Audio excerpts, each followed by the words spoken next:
When I was diagnosed, we had bought some property, that some acreage, and I was a contractor, and I had swapped with several other subcontractors. I was an electrical contractor. I swapped with a plumber.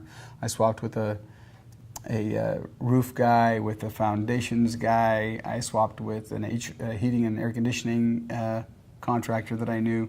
I did work for them on projects that they had going for free, and then they in turn owed me my house.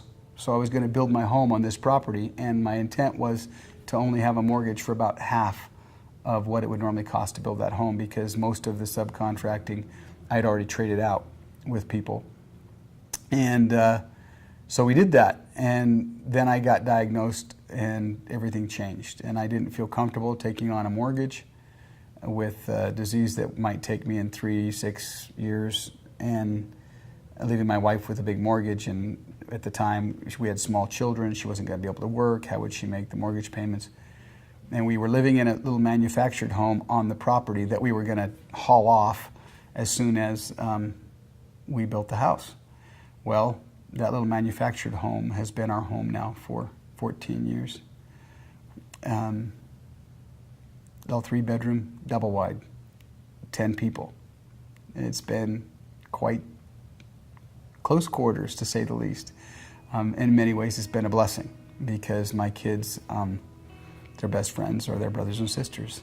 We live out in a rural area, so we don't have neighbors that stop in from next door that say, hey, you want to come play the Xbox? Or they have to figure out how to entertain themselves, and usually it's with each other. It's been a blessing from that standpoint, even though it's hard on a provider, on the man of the house, the guy that's supposed to be providing for a beautiful wife and children, a nice home, and to see her struggling with trying to figure out where to put towels for 10 people in this house where there's no storage.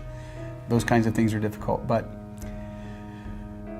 in any case, we've lived in this manufactured for 14 years. For the first few years, I refused to do any improvements, because someday I'm going to beat this cancer and we're going to build the house. And then as time wore on, it became evident that the cancer wasn't going to go away, and so then we were never going to build the house, and so I had to start figuring out how to make the manufactured better. Well, a few years ago, we finally decided to put in a lawn. We had never had a lawn, because we're up on the mountain. We have it's beautiful sunsets and beautiful scenery and trees and these gorgeous pine trees all around us, but no lawn. So the kids would go play. We have a kind of a little pasture out in front of our house. They'd go play in the pasture, which we didn't have any animals until recently out there to leave landmines to look out for. But we decided to build a lawn. Well,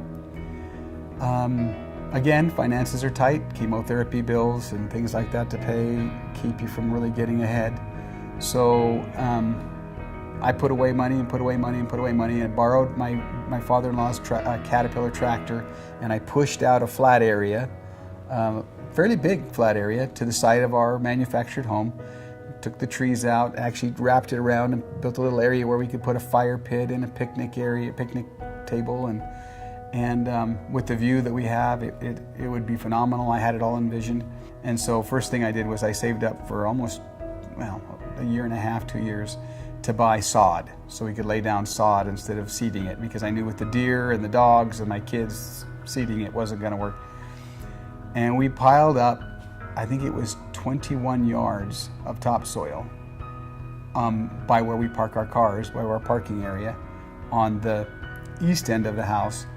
And I bought 2 wheelbarrows and 4 shovels, and my kids, for weeks, every time they had any spare time, grabbed the wheelbarrows and filled them up with shovels full of dirt, and then hauled the dirt around the other end of the house and dumped them.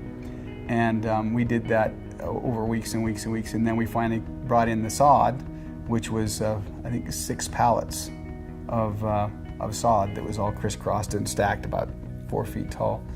And then friends and family hauled the sod, because we couldn't do that over time.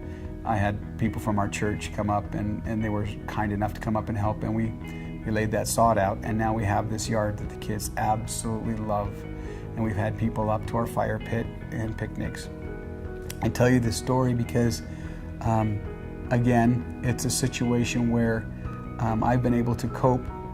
Most of this happened right through the middle of some serious chemotherapy I was going through. It was a very difficult time. And I got up there and helped push wheelbarrows as much as my body would allow me to. But that focus of our family working together as a unit to accomplish something did two things.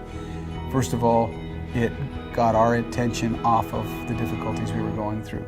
Second of all, when it was all said and done, we have a beautiful area to recreate where we have people up and we have barbecues and we have a great time.